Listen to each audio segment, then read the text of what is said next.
Tasting and evaluating wine. Tasting wines increases your appreciation by allowing you to examine them in detail. Although the process can seem repetitive at first, with practice it becomes a subconscious habit. The purpose of the WSET systematic approach to tasting wine, SAT, writing tasting notes, helps you to communicate to other people what a wine is like, sometimes long after you have tasted it. You may wish to use the notes to remind yourself of a wine you liked, to compare it with another wine, or to make a recommendation. The WSET Level 2 Award in Wines workbook contains blank tasting notes for you to use throughout the course. Preparing for tasting. An ideal tasting environment will have good lighting for judging the wine's appearance. It will be free of strong odours to avoid interference with the wine's aromas. It will also have sufficient space for you to lay out your wine glasses and make notes. Spittoons or spit cups should be available. To prepare yourself to assess wines, you need to make sure that you have a clean palate, free from the lingering flavours of toothpaste or strongly flavoured foods. You also need to be considerate of others, so avoid wearing perfumes, aftershaves, or other strongly scented products, as these will interfere with the wine aromas. You will also need suitable glassware. It should be odourless, colourless, transparent, and free of any residues, such as detergent or dishwasher salts or dirt left from unclean glass polishing cloths. The ISO glass is suitable for evaluating wines. The two important features are the rounded bowl, which aids with swirling the wine to release aromas, and the inward-sloping walls, which capture these aromas at the top of the glass. There are many other glasses that are suitable for tasting, but they all share these two features, and are small enough to use with a tasting sample of wine, rather than requiring a larger sample. When pouring your samples, you should try to ensure you consistently pour the same volume into each glass. We suggest a 5 cl 1.7 USFL Oz sample. This should be sufficient to assess the appearance, nose and palate of the wine, but small, enough that you are able to swirl the sample in the base of the bowl without spilling it. Appearance, clarity. The vast majority of wines can be described as clear.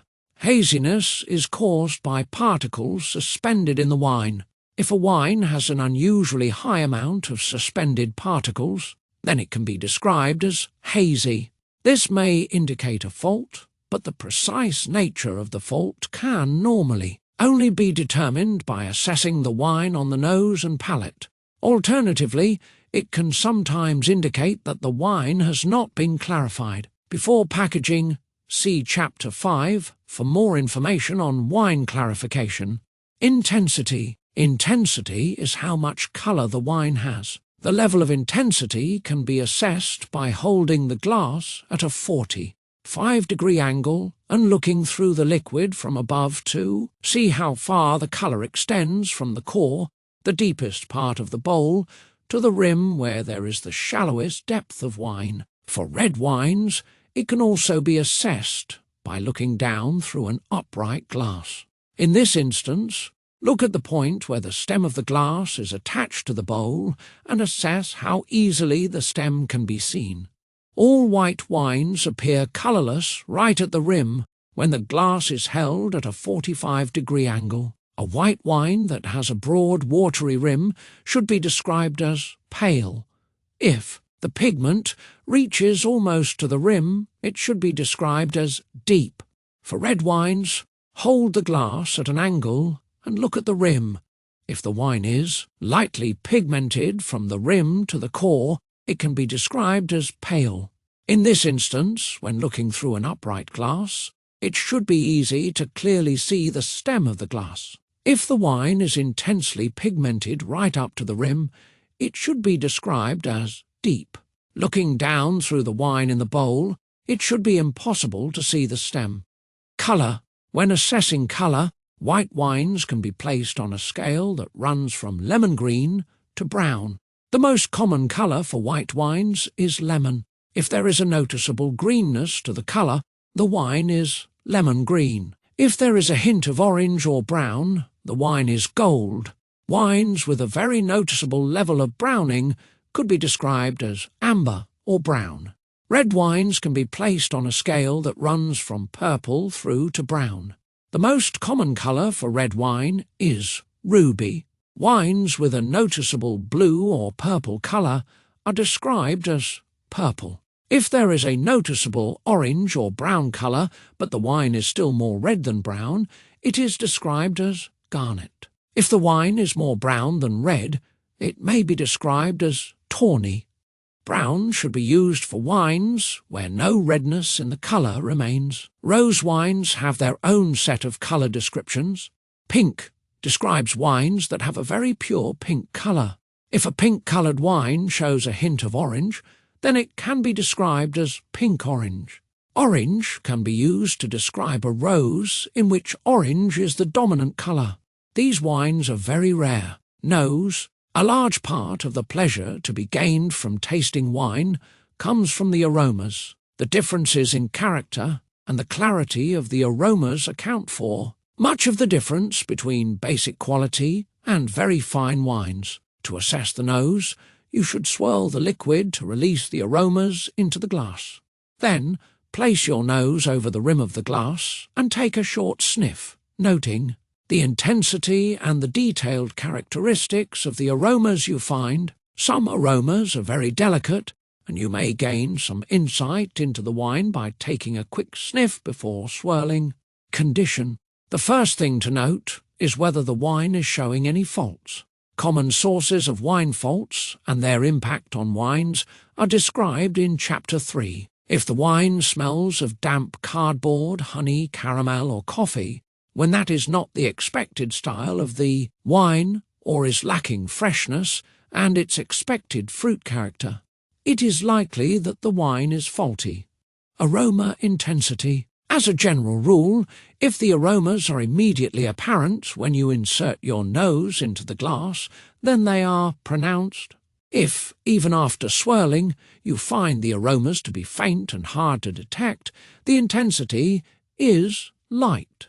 Otherwise, it falls into the medium category. Aroma characteristics. Describing a wine's aroma can be a challenging task. The wine lexicon has been designed to help with this part of writing a tasting. Note, by offering a structured approach to aroma identification and description. There are three main types of aromas: primary aromas, secondary aromas, and tertiary aromas. The wine lexicon is broken down into sections to reflect this. Each aroma type is subdivided into individual clusters, for example, citrus fruit, black fruit, and herbaceous, which each include a number of descriptors such as grapefruit, lemon, thyme, etc. If you work through the aromas systematically and ask yourself questions about the kind of aromas you are smelling, you will be less likely to miss something important. Note that not every wine has primary, secondary, and tertiary aromas. Primary aromas. These are the aromas that come from the grapes or are created during the fermentation process. A simple wine may show a very limited number of primary aromas, often all within the same cluster.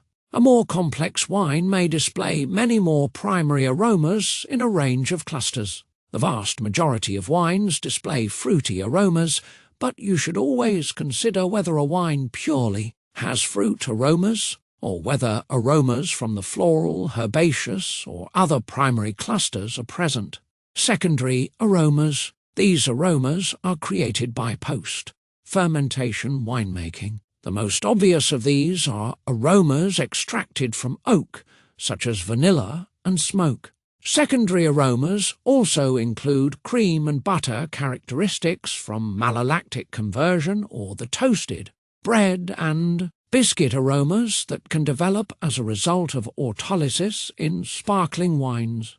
Tertiary aromas. These aromas have their origin in the aging processes. The aging process could be oxidative, caused by the action of oxygen, for example, due to a long period in oak. This can add tertiary aromas such as coffee or caramel. Alternatively, the aging process could be protected from the action of oxygen, for example, due to a long period in bottle.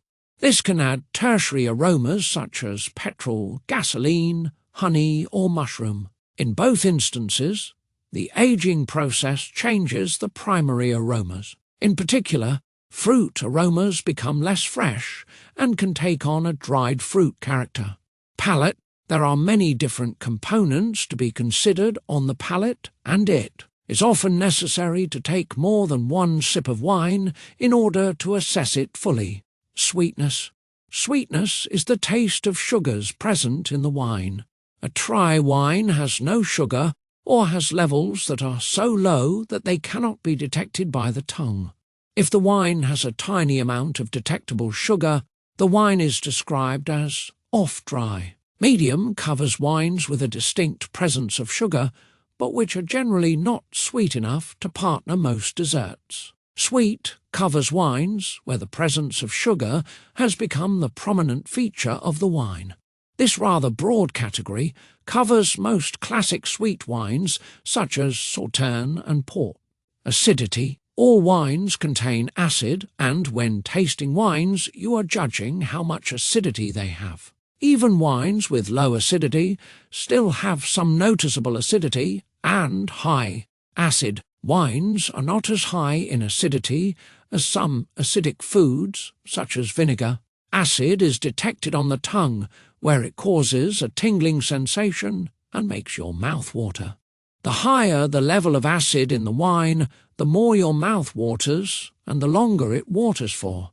When considering the acidity in a wine, there are 2 points to remember. First, high levels of sugar and acid can mask each other. In a sweet wine, the high acidity is not the single predominant feature, rather it serves to balance with the high sugar levels. Therefore, the acidity in a sweet wine appears less obvious compared with the acidity in a dry, high-acid wine such as a Chablis.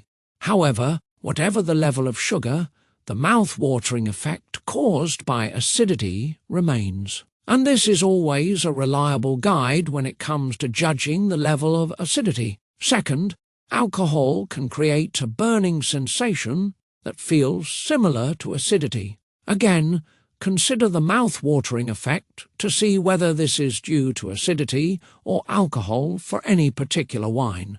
Tannin. Tannins are an important structural component in red wines. They are mostly extracted from the skins of the grapes during fermentation, C-section making dry red wines in. Chapter 5. Tannins bind to your saliva and cause your mouth to dry up and feel rough. Tannins can sometimes also have a bitter taste that lingers at the back of your mouth. Alcohol. Alcohol contributes to the body of a wine. High levels of alcohol can make a wine seem heavier in the mouth.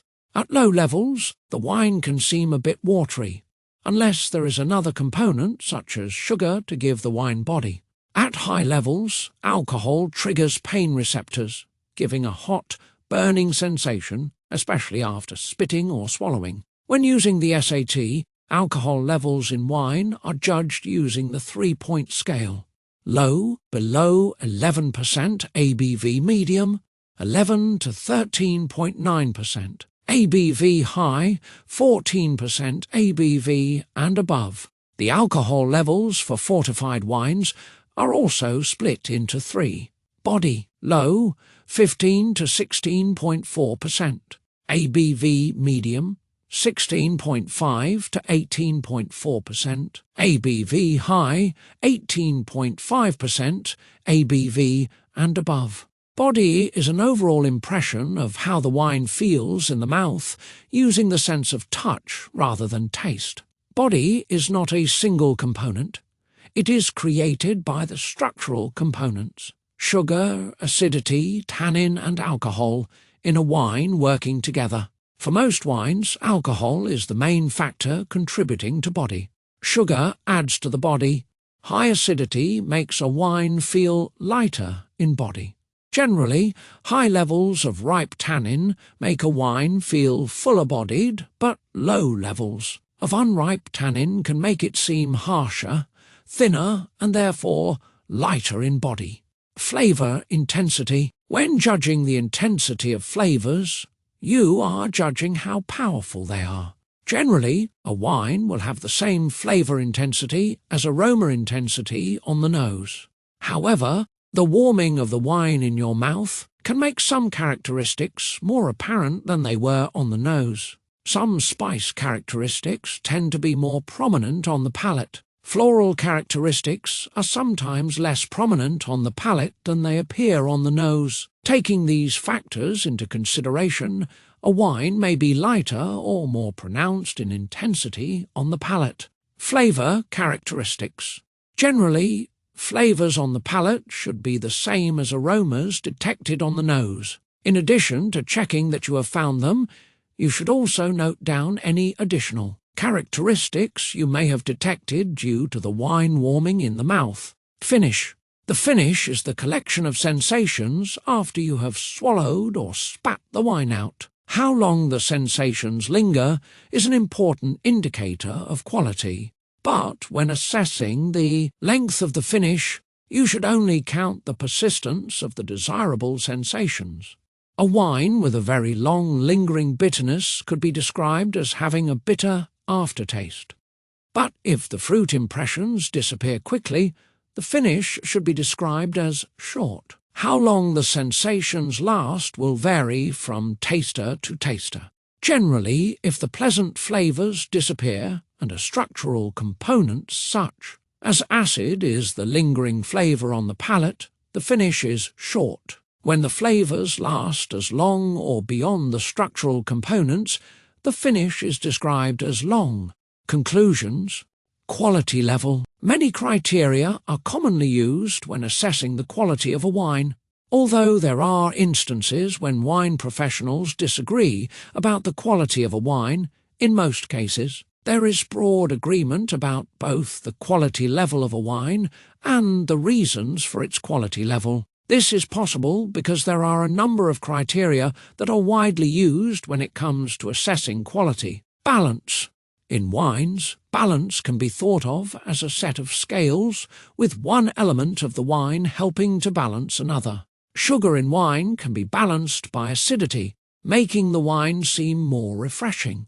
Alcohol can seem less burning and more integrated into the wine if there is sufficient fruit flavor intensity to balance the level of alcohol. A wine with high acidity may seem thin and unpleasant if it does not have sufficient fruit flavor intensity to balance the acidity. If a wine is out of balance, it is rarely more than acceptable in quality. Length. Finish. Length refers to how long the pleasant sensations linger after the wine has been swallowed or spat out. Generally, wines that have a short finish will be assessed as lower in quality than those that have a long finish. How the wine finishes, in addition to the length, is another consideration when assessing quality. For example, if you are left with an unpleasant burning sensation from alcohol, this would not be considered a positive quality in a wine. Intensity. A wine that has weak, dilute flavors is seldom good quality, but beyond a certain level, more intensity does not necessarily mean higher quality. When discussing quality, some people also refer to a wine's intensity as its concentration. Complexity. Complex flavors and aromas are desirable features in many wines. The complexity can come from the primary aromas and flavors alone, or it may come from the combination of these with secondary and tertiary characteristics. However, the lack of a range of different flavors is not always a negative, and not all premium wines are complex. In these instances, purity and definition are what make a wine great, and the presence of oak or tertiary characters might detract from the quality. Ice wines often fall into this category. When putting a wine into a quality level, think about how positively the wines can be assessed against these four criteria. An outstanding wine will show positively against all 4 criteria. A wine that is very good will show positively against 3 of the criteria but fall short on 1. For example, it may be well balanced with a range of different flavours of medium intensity but have a short finish. If it is just a good, then the wine will show positively against 2 of the criteria but fall short on the other 2. An acceptable wine will show positively against 1 criterion but fall short on 3. For example, although the wine may be balanced, it may be dilute with simple flavours and have a short finish. A poor wine will have problems when judged on all 4 criteria.